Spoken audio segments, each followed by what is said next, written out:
Hello to all you delicious crumpets and a warm, buttery welcome to episode 11 of No Small Questions. I am your question master, superfan Sam Oakes, and it is my honour to pitch your burning questions to the wonderful stars of No Small Roles. Speaking of stars, let's go ahead and introduce the two gorgeous humans in the hot seat tonight. His mechanical creations might be stuck together with blue tack and elastic bands, but the party would be lost without this abracalad. No. It's Oren Quill, played by Ben Galpin. Hey, hello. I mean, it depends who you're helping, but, you know, most of the time, your flash of genius is quite useful. Anyway, also joining us tonight from the sea shanty world of flintlocks and fireballs, and creating some pretty big fires of their own in this campaign, a huge welcome to Robbie Bellicom and their special guest character, Alfie Noble. Ooh. I'm so excited to have you here. Oh, I'm happy to be here. You absolutely smashed these episodes, and I'm really looking forward to this tonight because the chemistry between the two of you was so cute. It's like the two brainiacs that finally meet and realise that they're not alone. The same kind of like ums and ahs coming out. And there are some great questions for you tonight, guys. There's a lot of questions to get through as well, so I hope you're ready. Yikes, we're here all night. Also here with us tonight, we have some of our gorgeous patrons in the chat. Hello to all of you. And we have listener questions from the No Small World... try that again. No Small World is the theme park we're opening very soon. Maybe we'll keep that in. And we have listener questions from the No Small Roles social media and Discord chat. Before we begin, here's your spoiler alert. Spoiler alert! These questions include spoilers for all episodes up to and including episode 51. So if you haven't caught up yet, I recommend you go do that now and we'll catch up with you later. Oh, I better head off. I've not listened to 51 yet. Oh, have you not? Okay, well, this is all you then, Robbie, from now on. Oh, dear. Okay, all that being said, let's crack on with some questions and spill some Twain-tide. We're actually going to start off with you, Robbie, because we've heard a couple of episodes from you, but we don't really know you all that much yet. So let's start off, as we've asked all the guest players in the past. As it's your first time on No Small Questions, let's get to know you a little better. How did you first discover Dungeons & Dragons? God knows. But I got given the book. Well, I got them for Christmas. I asked for them specifically. I got 3.5. I think was my first edition. Oh wow! When I was a teenager, and then I had no one who was willing to play, so I read them cover to cover and did not play for several years. Then I went to drama school and found some nerds. And there are a few of us there. Yep. Just a few. Actually, surprisingly few, annoyingly few. Oh. Come to drama school, nerds. And yeah, we started playing and I had a couple of sort of regular games going and fell in love, really, with the whole role-playing thing. It's pretty wonderful, particularly, like, you know, I see why you got actors involved in that because they love any excuse to play around. Yeah. Did you have to really push them into playing, or was it kind of an organic thing? It's just like, here's my love, let's try it out. I joined some sort of, it was more, to be fair, we played GURPS more than we did D&D when I started playing with a group, which was a lot looser and had a lot more people coming and going and was fine, but I wanted something more sustained. Then I moved in with my podcast friends, Ellie and Jason, and Jason started running a campaign for us, and that was kind of it from there. We just played constantly because we were living together as well. It became a lot of our weekends. Oh, amazing. I love that. And yeah, that was such a good campaign. It was really intense and not the nicest characters. Like they say, your first main character is you and Elf is, and I really hope it wasn't because Steve was a problem. Oh, wow. Yeah. Are you learning more about Steve as you go? Yeah, like, she was a nightmare, a fun nightmare, but like there was a point where I broke someone's fingers to stop them casting magic, and looking back, I was like, right, that was unjustified and just dark as hell. So, yeah, that character... Someone on your party, or...? No, this was my first campaign. This is pre-podcasting and things, but... we captured a cleric who was evil, very much evil, and killing people. But we were trying to interrogate them, and we were worried they would cast magic. And you have a lot of like verbal, somatic, and material components. So you gag them, you take away the materials. But what do you do with hands? Turns out breaking everything up is a really bad thing to do to a person. Yeah, people still bring that up, and I feel bad. Dark. I kind of love it, though. Yeah, and all my other characters are sort of like sweet or silly or... Yeah, that one was... Don't know where that one came from. But Stephen was also like a good friend. Was it the build-up of like you read this book way back and like, you know, you've just been building and building, it's got darker and darker, this character wanting to be unleashed, and then just had to break all the fingers in the world? I mean, it was a very practical choice, but actually when we got more into the role-playing, I was like, no, that was a bad person thing to do. Yeah. I love that. So I think maybe since then, I play nicer characters who maybe have accidents and cause problems rather than on purpose doing it. God damn it, Steve. I love this.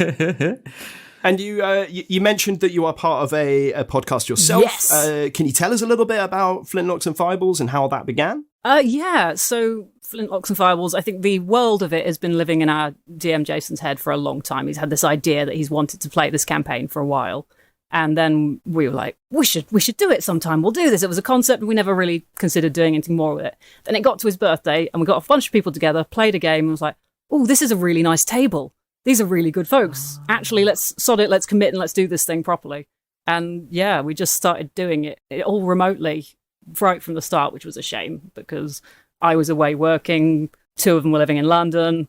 Sam was living in Devon. It was like, But actually, when it came to pandemic times, it meant we could keep it going really neatly. But yeah, it's a lovely world. It's very much sort of an alternate history. It's sort of Napoleonic style. A lot of the events that happen are similar to actual history, but obviously very different because the party gets in the way and changes things, which is fun, screwing up what could be actual history. I love that. How far do you feel like you've deviated from history? Are there points that you now can't redact? It's like, okay, well, that can't happen anymore. I mean, I've started the French Revolution by rolling a natural 1, so... Oh, wow. That is a big crit fail. That was a problem. Yeah.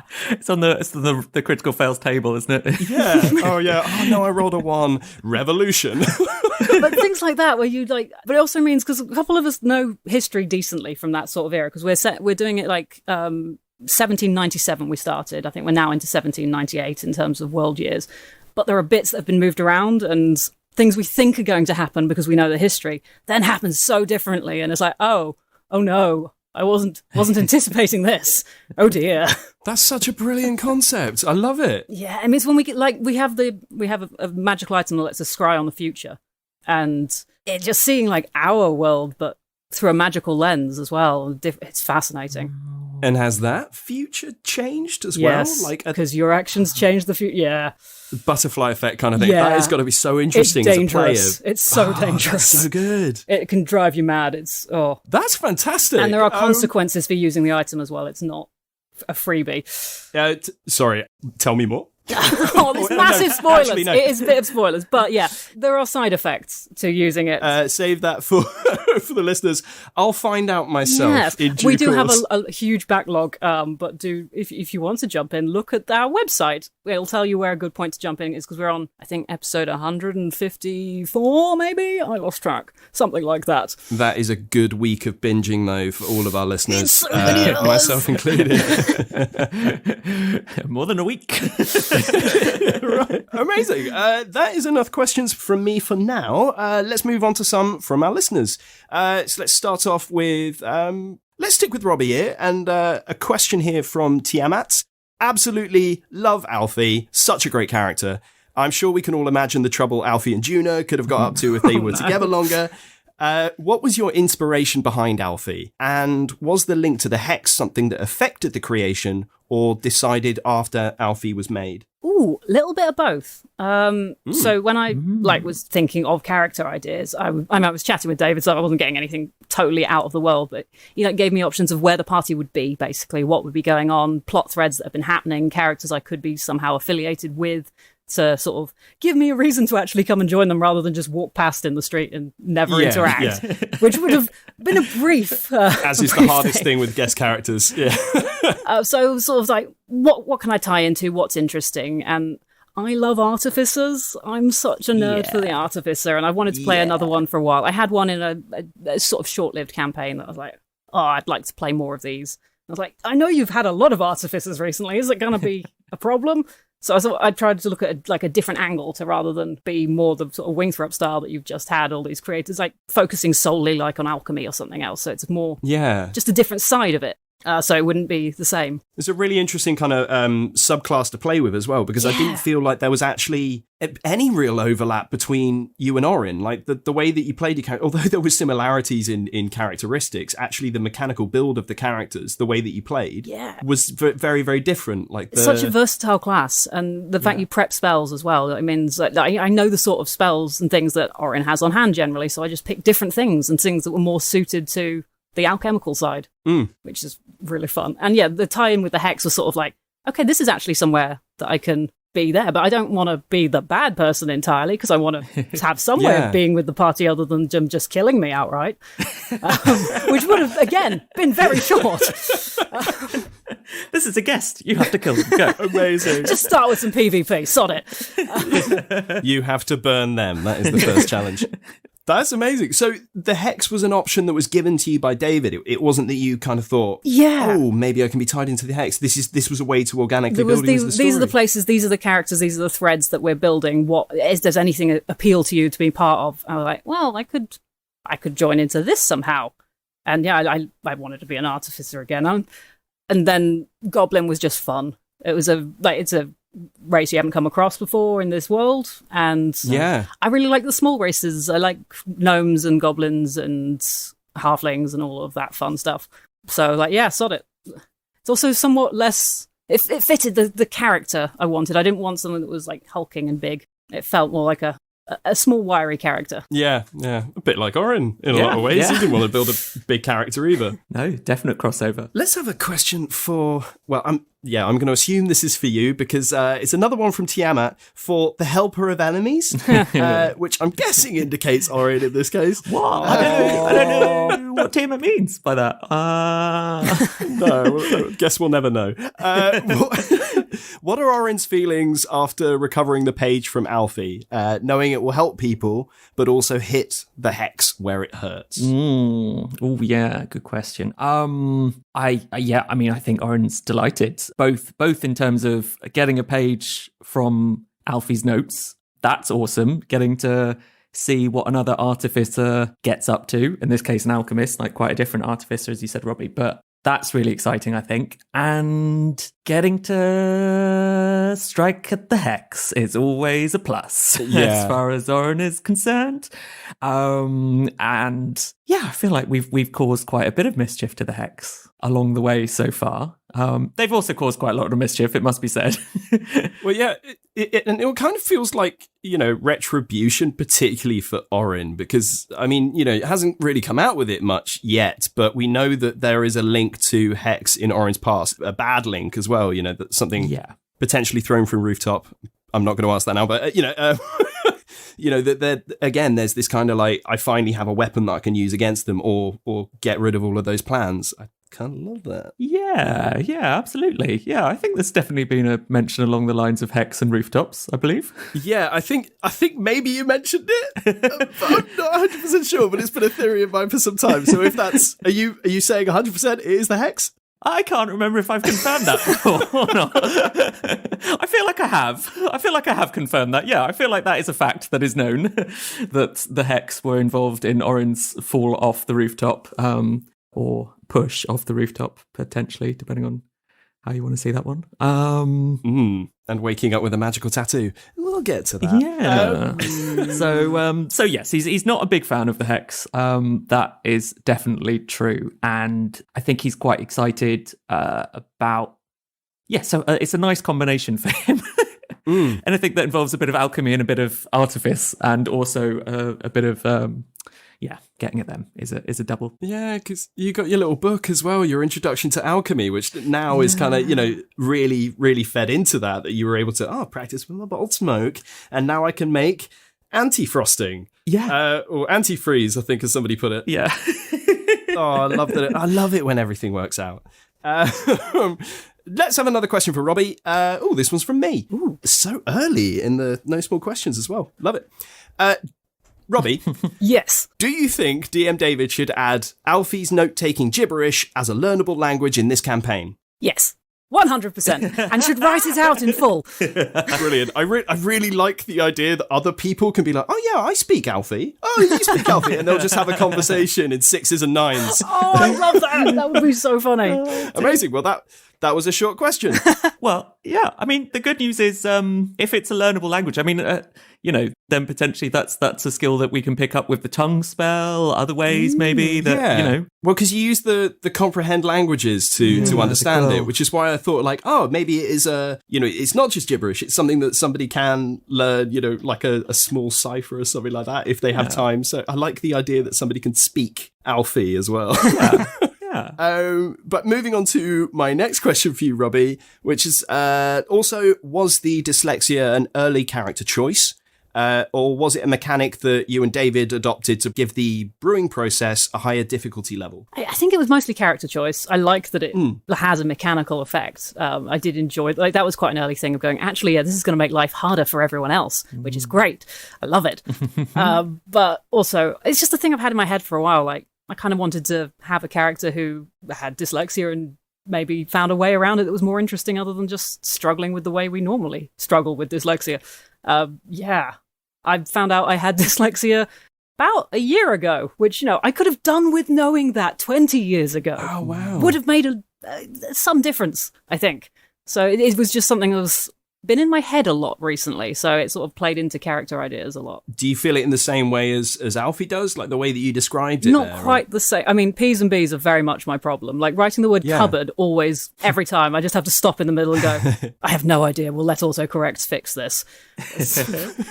I know they're both there, and when I just write the wrong one sometimes, and words just, probably is another terrible word to write, and properly, nightmare. But, like, my dyslexia is a bit different in that I never noticed I never had problems reading or with literacy. It's more in sort of processing speeds and all sorts of things. The psychologist I saw could probably do it better than I can, so I'll explain it better. But it was interesting to discover something about yourself and then go, okay, let's put this in a character, because it's usually the other way around. Yeah, I put something in a character and then I learn it's true about myself 6 months down the line. Oh, well, I hope you find the same solution to the problem as Alfie did. Just don't bother with those 6s and 9s. Yeah, it was only because I'm a student. Again, I'm a part-time student because I got bored in a pandemic. And I thought I might have ADHD, so I got my university to assess me, and they were like, yes, but also dyslexia. I'm like, oh, thank you. Maybe.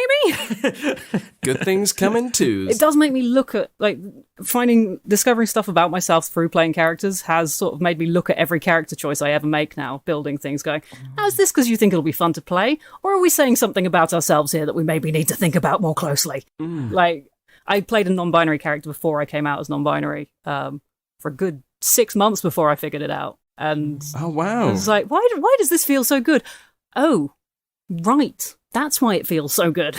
D&D is great for that. It's coming out of that subconscious part of you. Yeah. I always play characters that you're interested in, because it could be saying something about yourself that maybe you want to experience or try something out. It's great. Oh, that's beautiful. It's such a good tool, D&D. Role-playing is good for everyone. What does that say about me then? Because I always build like really high DPS characters that just go out there and destroy everything in one go. AC-25. What am I saying about myself? I want to destroy everyone. But I can't because I'm frail and lanky. Amazing. Let's have a question for Ben now. This is from the wonderful superfan Hannah T. Not Han Clan, not our Lord Crumpet, but the original superfan. Original flavour, Hannah. Yeah. What's the most challenging and or enjoyable thing about playing with a guest character? And what was the most challenging or enjoyable thing about playing with this guest character in particular? Oh, I don't know that there was much challenging about playing with Robbie.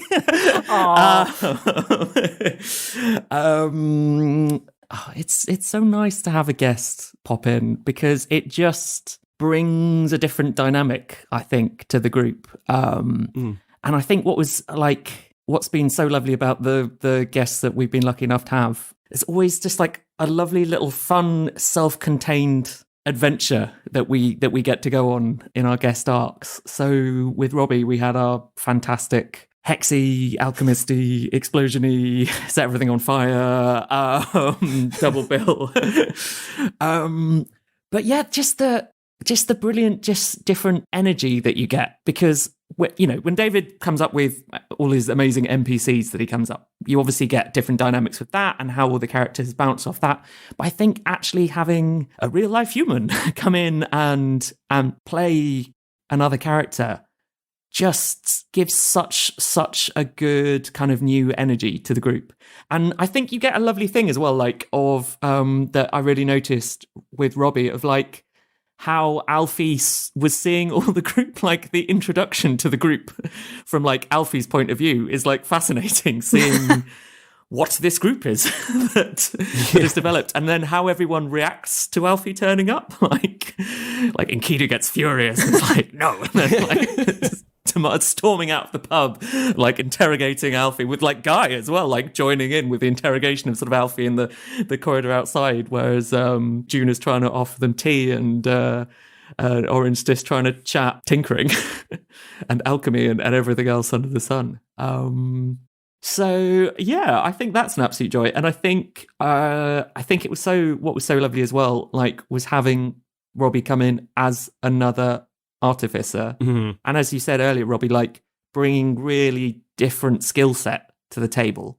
But I think that was really nice. I mean, that was really nice for me as a player, but I think it was also just really nice for Oren as a character, because the other artificers that he has met are the Wingthraps. They're probably the only other artificers I think he's ever met. Yeah. And obviously there were some nicer Wingthraps, but there were lots of problematic Wingthraps. So really lovely for Oren to get a chance to meet someone who isn't a Wingthrap. And I think meet someone who is, or feels much more in his sort of vein of experience and self-taught, with all the pros and cons and explosions that go with that. I think is a really lovely thing for Oren to get to know. It's kind of a nice kind of faith in artificery restored kind of thing after what you'd just been through. Yeah, definitely. After seeing the potentially destructive, horrible side. Well, I mean, not to say that Alfie isn't destructive, but in a very different way. Yeah, but accidentally, I think. There's no like grand golem plan or anything, you know. No, I really don't think Alfie's like plotting to meddle with the throne or anything of that nature. I think much more concentrating on their own thing. I think I'm just trying to remember what Hannah's other bit of the question was. It was about guest players in general and kind of the vibe that they bring. Because I would say, like, with every single one of these guest characters that have been brought in, and, you know, particularly with Robbie in this last one, you can hear the joy. You can hear the joy in the room. You can hear it from the players, from the characters themselves, you know, playing around with, do I trust this person? How much do we give away? But also inevitably at some point just being like, oh, we love you. We'll tell you everything. I think so. And I think like, it just brings a whole fun new dynamic every single time to the recordings and to the sessions when we've just got someone else in the room. It's just an absolute joy. And I think it's fun getting to see all the different I think like our three guests that we've had so far have all brought such completely different characters and energies to the show.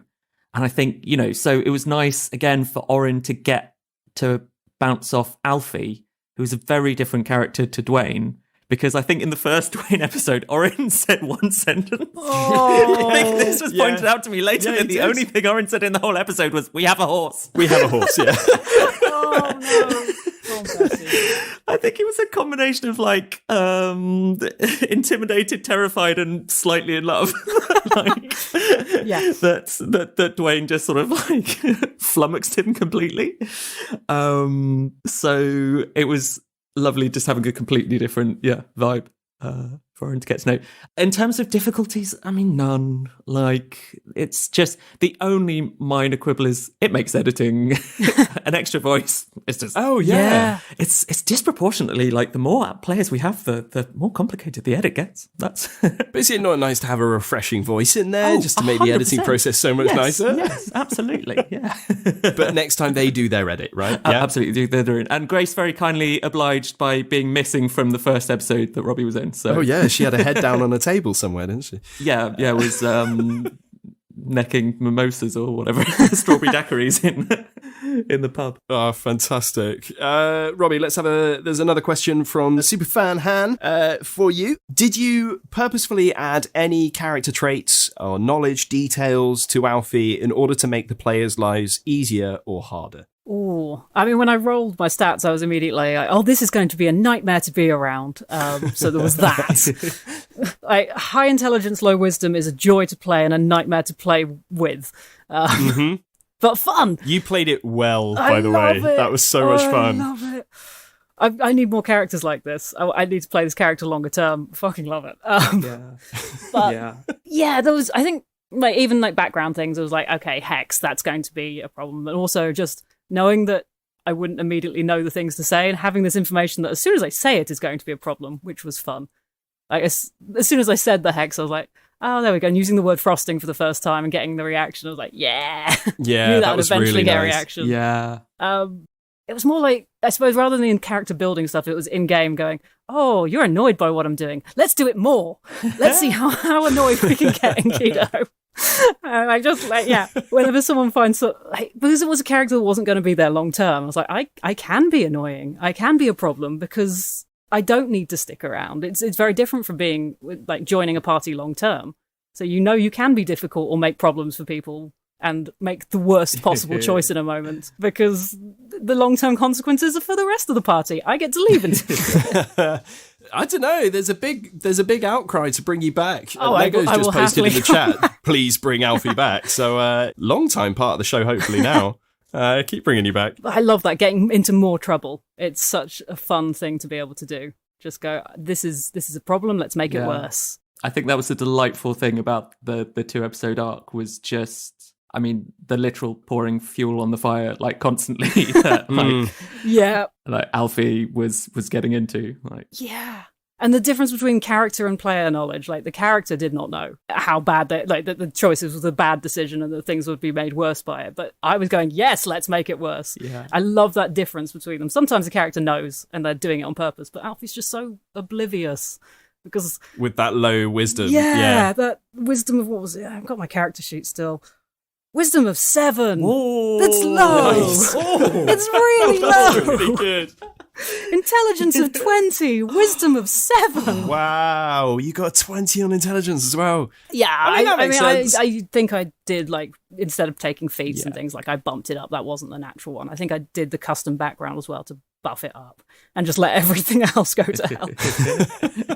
Oh, brilliant. I need to build more characters like that. Like I said earlier, I really do. I get very meta. got too many and I characters. look through all the best things to build in and try and make it better for the people. I should make lives worse. I like building big old flaws into characters. It's fun. Because you literally brought all the attention to the tavern as well. Like, these guys were just enjoying a drink after the thing, and suddenly they're running away from a burning building by the end of the episode. running from a whole city. Which is pretty by the end of special. the episode. Like, it's another city we can't go back to. I know, you're running out of places to go now, aren't you? I dread will to have to think what's invent going to more. happen if they're not right.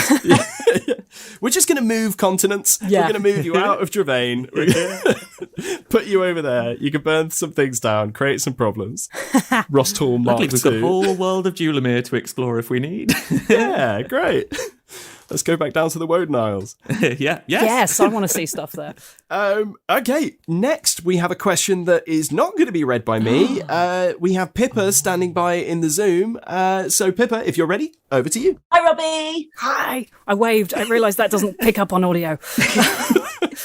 My question for you is, Alfie mentioned, I think, that the Fate Mark 5 were the third group that they had fallen in with. Yeah. Presumably the Hex are the second. So I wondered whether you could tell us who the first group were. Yeah. Such a good spot, Pippa. I don't think it's as... it's a shame. Like, there isn't David to ask if this is okay to He's say. not here, so Probably. you can just Fine. say it. He's not here. We can say Yeah, anything you we can like. say what you like. Because I don't know, and like all of his world building, I'm like, is this going to sod it? But yeah, like Alfie mostly self-trained, but briefly was trained at the Arcanists Consortium. Briefly. Yeah, reactions are amazing. Yeah, like they were like this promising youngster, and were like, yeah, like someone took them under their wing, but they're not good at like following instructions and fitting a certain method, and things exploded, and they had to leave. My goodness. I have so many So, follow-ups. yeah, they got kicked out quite quickly. I think. Pippa, that was a flash of genius. Well done. Yeah! +5 to your rolls. I mean, that's made my day. Thank you. Amazing question. Thank you, Pippa. That is such good intel. I so want to ask other questions, but also I'm aware that Dad, aka Baby David, isn't here, and therefore I might get in trouble. But Well, it's funny actually because I'm reading here that the next question is from you, Ben, and it's for Robbie. That's really strange. So I hear you trained at the Arcanist Consortium. Tell us everything. Which of them are working with the Hex? Oh, God. I love that Ashley has just put suddenly David has sensed a disturbance in the Force somewhere. He's just like, wait, they're talking about my plot lines. Too much backstory is coming out. God, I can hear super fans going crazy all over the place as soon as this info comes out. But I put it in there as a joke. When I read this question, I put it in there, Arcanist Consortium with the horror face. This is why we need Superfan Pippa around at all times. I know, right? Listening in on everything. She is a lore bard, 100%. We need Pippa in on the episodes, just sitting there on the chat, so that you can just point out things like, well, the episode's unfolding. We can be like, aha! Oh, so good. Thank you so much, Pippa. Let's have another question from Robbie. This one is from Hannah Clancy, aka Lord Crumpet, who we all bow to. Does Alfie know of the Wingthrups, and is there a potential of Alfie being swept up by the Wingthrups due to their unique talents? I can't remember if they know. If they do, if they've heard the name, it will just be a name. I don't think there's any sort of actual history or knowledge there. But, I mean, Alfie's got a very low wisdom. There's a real danger if they're falling in with bad people again. It really is. There's nothing to stop it happening if they're in the wrong place. But Enkidu warned them. I know. Like, there is the warning. That will count for something. Yeah. Does wisdom go into memory? Not necessarily suppose memory. history is an History is intelligence thing, intelligence, so- but insight. And if you're doing persuasion checks, quite often it goes against things that, like, you put it up against insight, and then there's a problem potentially. Or even Alfie's charisma's not great either. Like, they could be easily persuaded if they're not careful. I'm really worried. Oh, God.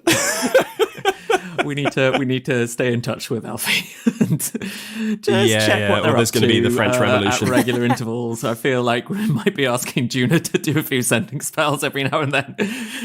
Where are you, Alfie? If they do fall in with the ringtops, they might just blow things up. Like, they could genuinely just cause some problems. Hey, they might get kicked out the Wingthrups. Probably. I'd live for like a daily sending from Juna. So you've just got to send in messages to David every single day of just like, are you near the Golden still Forest? Fallen in with them. By the way, the first people I was with was the Arcanist Consortium. Bye. And let them roll with it. Oh, yeah, that's some player knowledge that the characters don't have. Yeah. Yeah. Enjoy. Oh, man. We are so talking about this in the next fan Yeah. chats. Anyway, So talking about this in the next episode. it's coming up. It's been mentioned on here that I've had a month to listen to it. So it's coming up. Right, Pip? Yeah.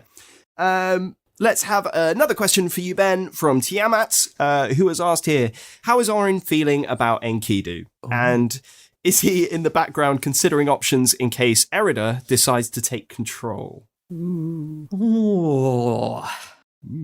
How is Orin feeling about Enkidu? I think to answer the second bit rather than the first, I feel like I don't think that's been a massive concern for Orin, rightly or wrongly. I think he's more probably concerned about information getting fed back. I think that is a concern. I think how that connection goes that way, but how much it's crossed his mind that Enkidu might just flip and suddenly we've got evil Kidu. I'm trying to make a pun. It's not working.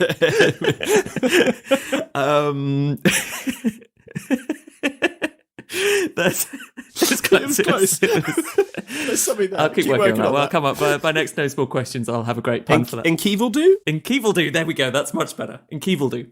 I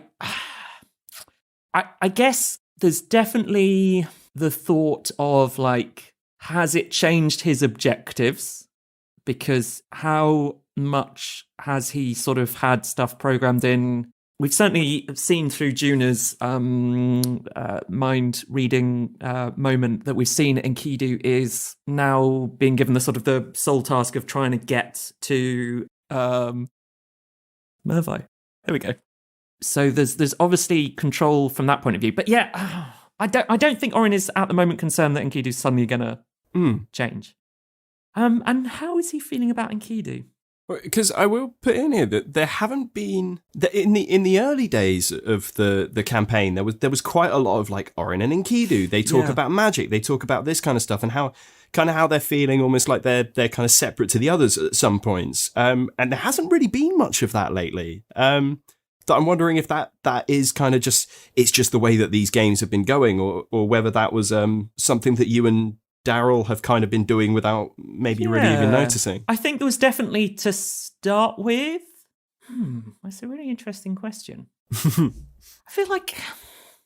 I think it's been on a bit of a wave with Enkidu. Like initial relief that he was back to then going, oh, is he back?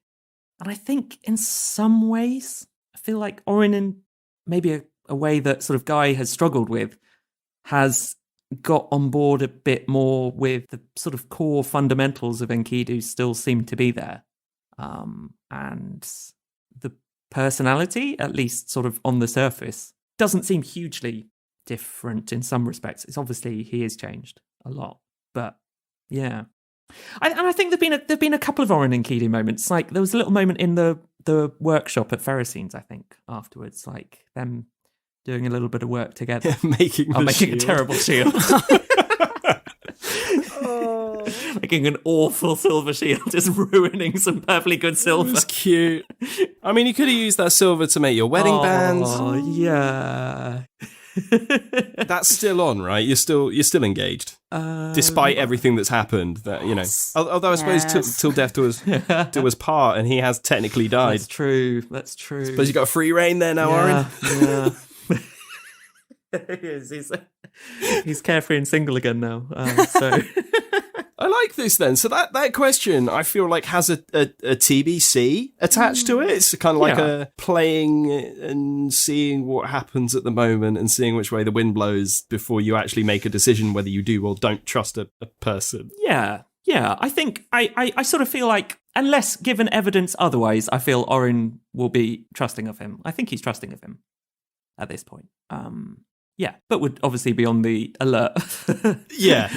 It's kind of like, I trust you until shit goes down. And I think there's a huge element of Orin that he is just sort of fascinated by what Enkidu has also become. And I think that is, just as a purely technical note for Orin, kind of fascinating.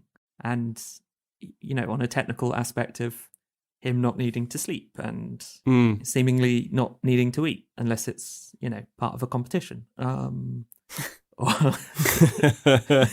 the only time it doesn't count. I mean, I suppose this is the rare case where it doesn't really matter, because friend or foe, you're going to help him out. Yeah, definitely. Yeah, that is the Orin way. I see what we're doing here. Sorry. I just need to find out what his damage resistance is and immunities are. Just that you can buff him in the right way. And what will recharge him. Oh, brilliant. Thank you for answering that one, and Ben. And also write to the Wingtraps and ask for all of my possessions that they now have, a.k.a. Enkidu's possessions. Brilliant. Cheers, Ben. Okay, let's have... Oh, this one is for Robbie, but it's not from me. We have Lego standing by in the Zoom. So, Lego, if you are ready, over to you. So this question isn't actually from me. It's from my friend Kit, but I'm reading it for him because he can't be here. And for Robbie, given that the podcast is recorded quite far in advance to when it's released, were you given any spoilers or background info that you needed to know before recording? Yes, I did get quite a lot of info in advance, which was just like, David sent me all of these other plot lines. This is what's happening. Sort of a breakdown of stuff. But then I also just went and listened to the whole podcast. I think when we recorded, like 43 was out, I want to say. Something like that. So the ones after it weren't huge, like big plot things. So I was pretty much up to date on where everyone was at. There wasn't anything major that wasn't... Nothing major surprise-wise, anyway. So I knew a lot more than Alfie did for sure. So yeah, I thought I'll listen to a few just because they're good. And oh god, now I need to listen to everything. So I properly marathoned the show over a few weeks. And yeah, by that point I was character building and sort of I already knew the background, so it was good to be able to work it in. And David's great. Any questions I had, he was like, full of answers. Just good TM. Very good TM. He is, I know you all agree, but is. yeah. Oh yeah, we know. Yeah. He is the best. We've got people in the chat bowing to him currently. Don't let it go to your head, David. You see, this is the other reason why you shouldn't be here, David. You know, that we big you up. Yeah, if he was here, he could have locked all of this stuff down, and now we're just getting all of the goods. Oh, brilliant. Thank you very much for that Lego through Kit. Yeah. So thank you, Kit. Thank you, for Kit the and question. Lego. Amazing. Okay. So, Ben, we've got another one here from Tiamat. Have you considered, rather than saying you're going to Flash of Genius, just saying, I'm going to abracalad that? No. Why not? Next question. Oh. Absolutely not, Tiamat. I think everybody else will just have to do it for him. I love how much you hate this as well. It's a This is delight. one of the big parts. The thing is, we spent, so behind the scenes insight, we spent about 3 months trying to come up with a group name through like the messenger chat. Like we came up with about 150 names for the group. It's hard. Yeah, it's a hard really thing to hard. do. It's like We've never done it. yeah, My well, part, I don't have a name. We were really struggling, and then we finally came up one that we all liked. Fate Mark 5, we were all on board. Happy days. And then these idiots came up with abracalads. And then to make matters worse and spelt it in the most stupid way imaginable. With symbols and Zs and... So no. And it also means that any attempt to make abracalads merch, I will just burn on the spot. Just so we're all aware. I mean, just ship them through somebody else because I want to see abracalad's merch. But another behind the scenes insight, the most recent episode that came out, episode 50, Grace wrote a lovely summary for it before it went up. And then I was just making a couple of little edits just to change a word or two here. And she had written abracalads in it and I changed it to Fate Mark 5. I was like, nope. The group has an official name. Okay, what, a written note? Or did you literally put your voice in there saying Fate Marked 5 in the middle of Grace's speech? Just a written note this time, but... Next time, yeah. I reserve the right while I'm editing the episode to just abracalad. Fantastic. I love how brief that question was as well. On to another one for you, Ben. This is from Ross Meikle, who has asked, what is it about you, Orin, or the DM that means Orin seems to get the most emotional goodbye scenes? So not only with Robbie, but also Myra with that invisible hug, and with Jenny with the new boots. Yeah, he's right. Really it just kind of, it always, you seem to get the really kind of, at the end of an arc, it's like, and Orin's found. What is it about Orin? Well, I can't answer what it is about the DM. He's not here. He'll have to answer for himself on that one. I think, well, it's been different in each of those 3 occasions, I feel, hasn't it? Like, I feel like Jenny was so mean to Orin to start with. So I think maybe making up for that a little bit, being all the "you're just poor" moment with Orin. So there was that. And the Myra, he's not the most sure of himself, is he? Or the most confident, or the most necessarily always outgoing of personalities. So I think there is definitely I have a massive tendency that I want to look after him. Yeah.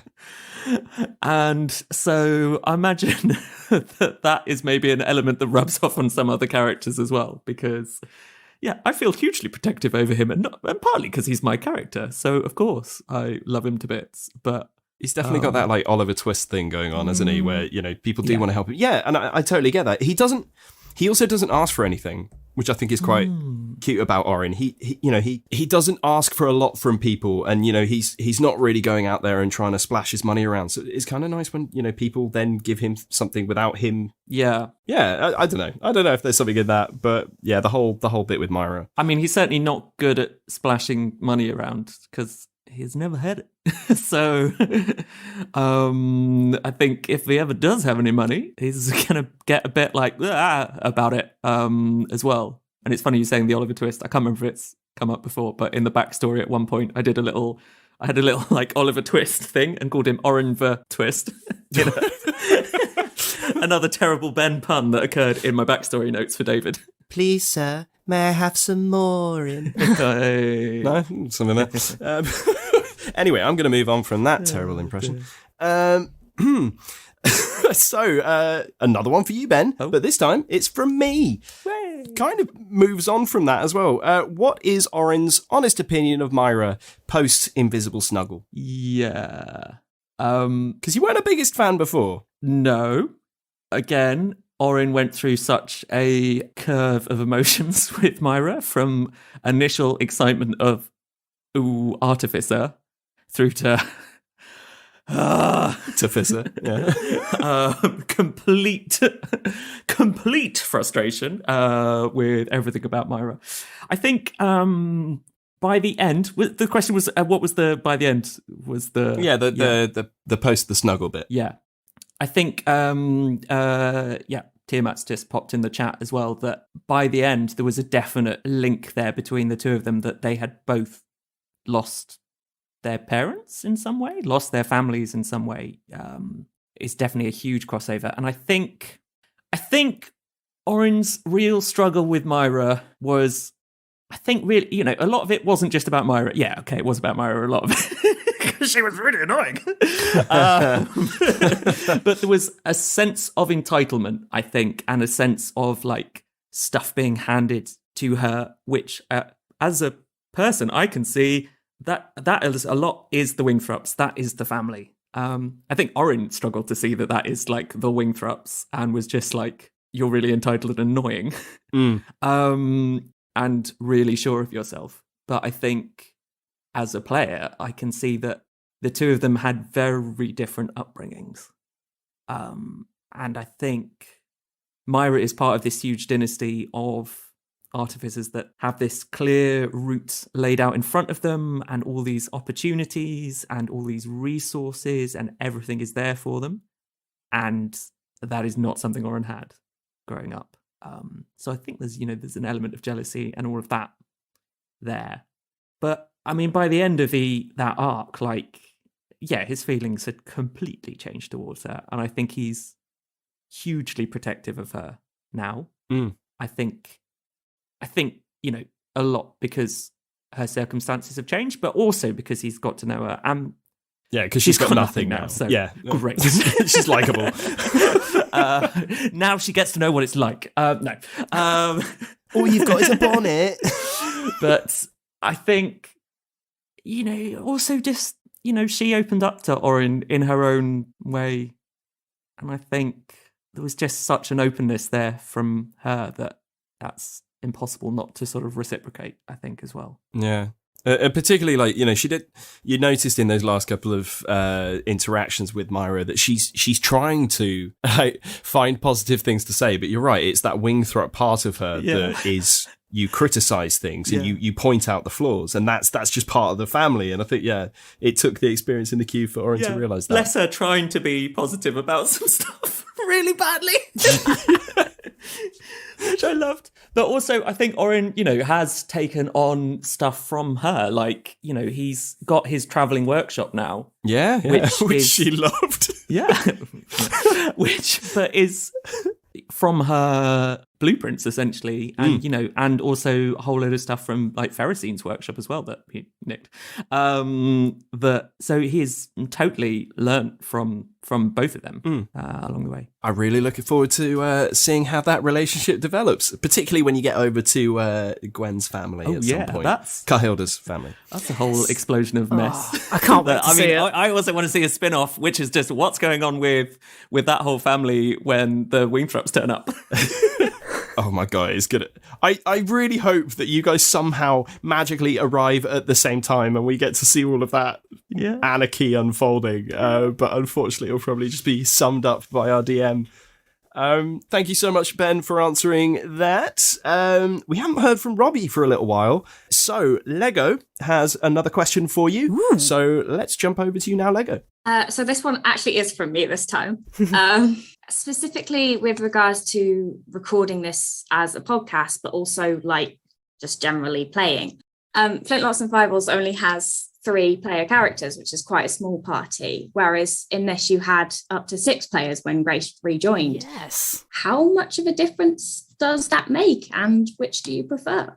It does make a big difference. Like, it does change how you're playing to a degree, and also like coming into something, it's a different dynamic. And like, so because we've only got the 3 of us, if one of us has a personal thing that takes up loads of time, it's not the end of the world. It's not such a big thing because there's only 3 characters we can switch between. If we have an hour conversation between Celestia and Ellie's character and an NPC, and Sam and I just sit quiet for a bit, it's fine. We're having a lovely time listening. But when you've got 6 people there, that's more. You've got to consider more balancing the dynamic in the space, giving everyone time to have their moment and talk.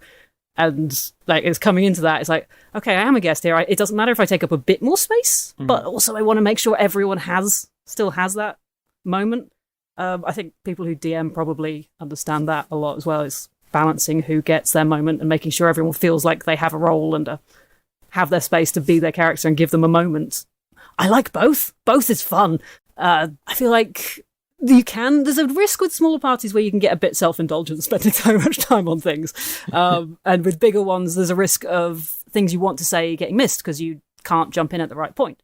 So it's a different play style. Both are good. Or someone only saying one sentence for an entire episode. One sentence in an entire episode. Yeah, it happens. And the nice thing with playing with people that you're also good friends with and that you trust and that sort of thing is that you can have those conversations off air as well, or out of game. Go, I took up a lot of space here. Was that okay? And generally the answer is yes, it was fine. It was great. I loved everything you did there. But it's nice to also go, actually, I felt like I could have done more there. Do you mind just stepping back and giving me more space next time? It's trust between players is very important, and open communication. And it's worth considering like the dynamic at a table, and it does change when you put more characters in. Yeah. Amazing. Thank you so much, Lego. Brilliant question, by the way. Yeah, great question. I would have really laughed if you just gone, oh, I just prefer no small roles. it's just better in every way. This is me announcing that I'm leaving Flintlocks to join No Small Roles. I feel like my character would murder me in my sleep if I did that. No, they're a sweetie. Yeah, but... we've heard that Steve is a bit no, scary. I haven't played Steve in age. Yeah, my Flintlocks character Scamp would never do any harm to a person intentionally, but unintentionally, oh boy, wild magic. It's fun. So good. Okay, Robbie, let's have another one for you. This one is from Tiamat. So, with the page Orin gave Alfie about fire safety, oh dear, do you imagine Alfie actually reading it? Or would it just be put in a pocket or a bag and never seen again? And do you think the Abraca lads, sorry Ben, will be hearing of any other fires breaking out in their travels? I think they will read it. They will pretty much immediately read it and go, okay, I remember this now, and then forget half of it, put it in the bag, it'll get forgotten for a bit, eventually they'll find it, and by that time, I wouldn't be surprised if something caustic has been spilled on it and half of it's missing. At that point, you've got some instructions missing, so you just, okay, I vaguely remember what it should have been, and by that point, you've created a firebomb instead of a fire suppressant, and you just make things worse. But there'll be good intentions there, but it's probably going to end in bigger fires. Yeah, do you think we're going to hear about some big fires on travels? Do we think that is that absolutely what Alfie's gone off to do, burn everything? Not on purpose. But yeah, clumsy forgetful alchemist is there's probably some more fires in Alfie's future. The Forgetful Alchemist. I really want to watch that series. Well, I guess we know if Enkidu suddenly loses his Wi-Fi connection back to Erida, what's happened there then, don't we? Like, yeah. The Wingthraps have been burnt down. Whoops. Doesn't join the ranks, but they do burn down the facility. Whole forest's That gone. would be amazing. Can you imagine if it was that easy? It's just like go into that little area, you borrow the compass, set fire to the trees, and walk away. It's like, no, that information. Amazing. Right, Ben, another question for you here from Pippa. So, Pippa, if you're ready, back to you. Hi, Ben. Hi, Pippa. My question for you is, what's it going to take for Orin to open up with a bit more of his early life story? Yes. What is it going to take for Orin to open up with his early life story? I don't know. It's an interesting one. The whole Orin not talking about like his childhood and growing up much. It's a funny one, isn't it? Because I feel like I don't think it was hugely intentional for me coming in being like, "Mwahaha, I will tell no one anything about Orin. He shall just be a mysterious cipher and tell nothing." I think Orin's just kind of like, he's not the best at being forthcoming with information, is he? Yeah, but we're comparing you to Gaius, who has now divulged everything. You're behind Yeah. Gaius, of all people. Yeah. I think it's just, I don't know. I feel like maybe he would be open if people wanted to talk about it more. I think it's a combination of, he sort of feels like, it's a combination of, he feels like stuff's in the past, so it's in the past, or that it's not important to what's going on now, or it doesn't affect the group. I think if something were to affect the group immediately, then, that would be relevant. I think the other thing is that there is a lot unknown for Orin, if I'm totally honest. Like, I think there's a lot of backstory where I've gone to David like, Orin doesn't know, so you get to make that up. There's whole big mysteries that I've just parceled over to David to be like, Love doing that. You've given him It's so so much dangerous. ammunition. Like, you know how he can twist it Yeah. as well. This is how you end up with parents who are murderers and it's siblings you didn't know about. Yeah. I've done this. It's dangerous. Yeah. I mean, And he's literally done that. Yeah, I mean, already learned a little bit about his family, that he's related to the Wingthraps, a tiny bit related to them. I think there's also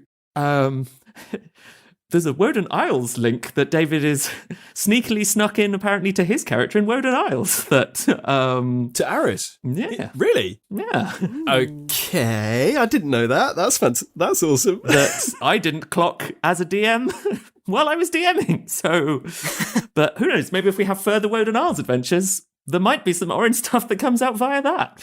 Yes, please. And I think the other element is Orin didn't necessarily have the happiest upbringing and childhood, and I don't think it's something he hugely likes dwelling on as a general rule, because it wasn't always great. So I think there's also a big element of him happy to just put stuff in the past and move on.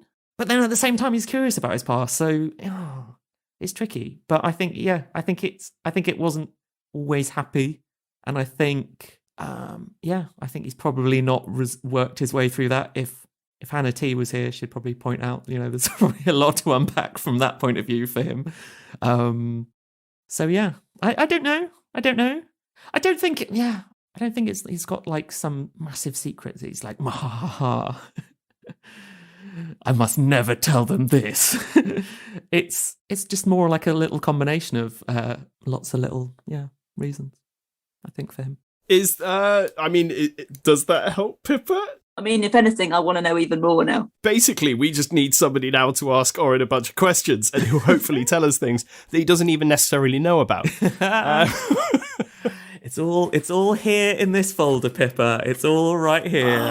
Wow, you're organised. There's how many pages of backstory are there? Let's have a look. Just out of interest.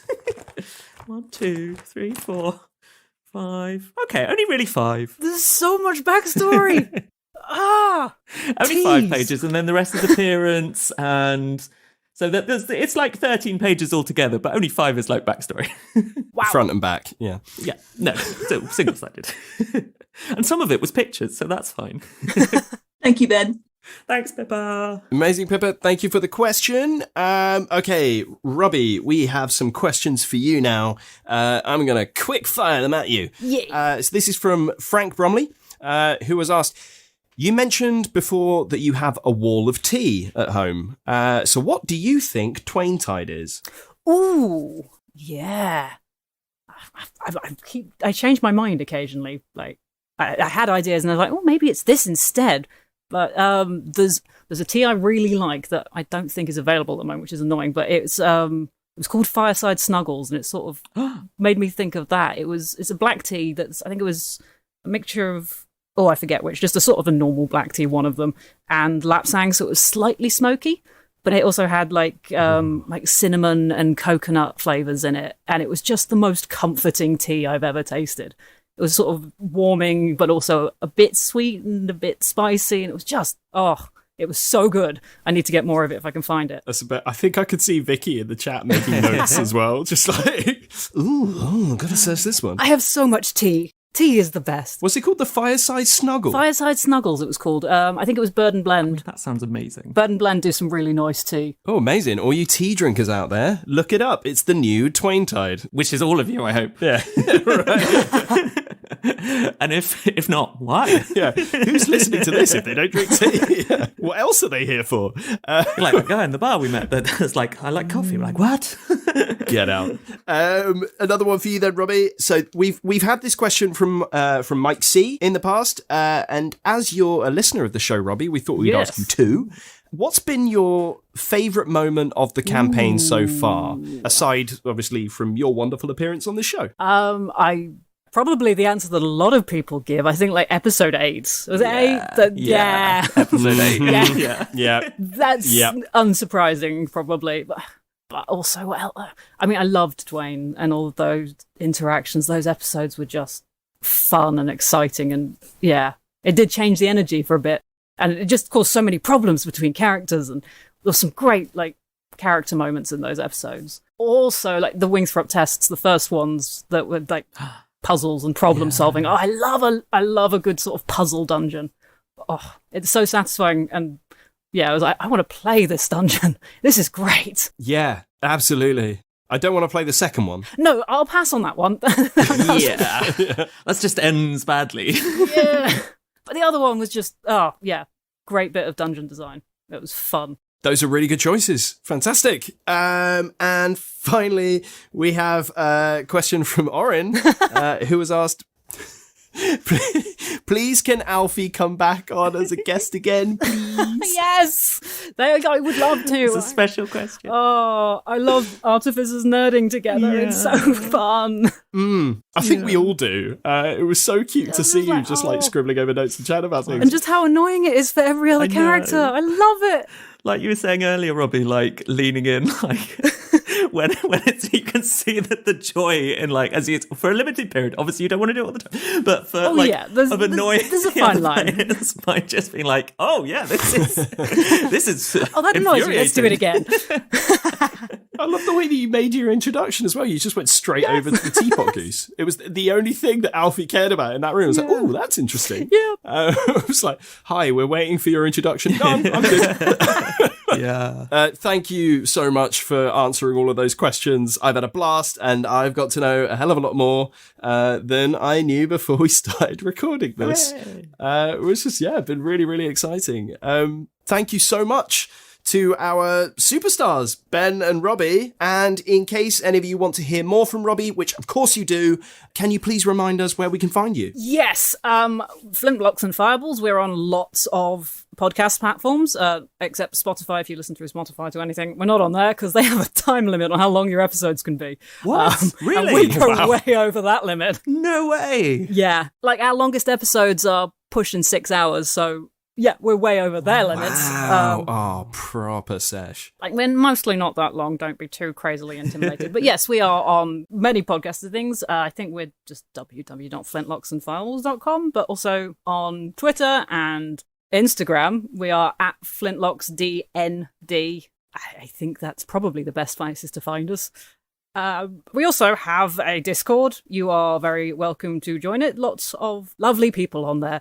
I am told I feel weird about being on there, so I don't go on because I get social anxiety about it. But I know you're all lovely people, and I hear how lovely you are. So anyone who's on there, thank you. Oh, I'll come find you in the Discord. And that made it sound so much worse. Like, you're definitely going to feel anxiety. I'm going to find you. I mean, I'm also in the No Small Roles Discord. If anyone wants to chat to me, I am there. Yeah. That goes for everyone who is it. I can vouch. It's a really wholesome community. So just come and test it out. Like, if you've got questions about D&D, there's people here to answer it who've DM'd and they've played, and some people who are interested about it, setting up games and stuff. It's a really nice community of people that just, you know, have obviously this wonderful show in common. So come check us out. Come. I love the fan art so much. Fan creation stream the minis now. that are being painted as well. So good. So good. And if you sell stuff, you can promote it there as well. Like, there's all sorts of things going on in the Discord. So promotion, our Discord, Flintlocks and Fireballs Discord. Come join it now. Guys, thank you so much. This has been so much fun. Thank you everyone who's been in the chat and for giving us your questions. You've been brilliant. And I think I've got away without being distracted by the chat in a heartfelt moment. I think. You might have seen me grin a couple of times when somebody mentioned something funny. But thank you for being so welcoming, just everyone as well. You're all a lovely bunch. Oh, well, please come back. It's been a delight. Come back for more. The fans demand it. I think there's only one more thing to say. Is everybody ready? And on for now!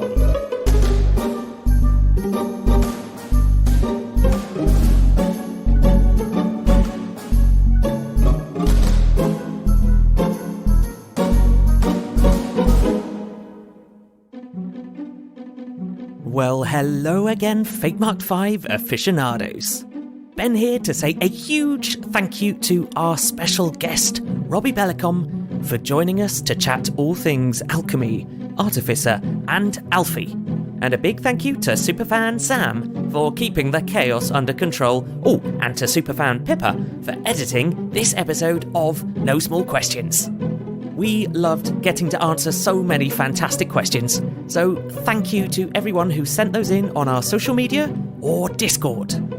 And speaking of Discord, it's currently buzzing, be pun very much intended, with fantastic fan creations, thoughts on the Abracalads adventures, and discussions about horse names. Some very questionable horse names.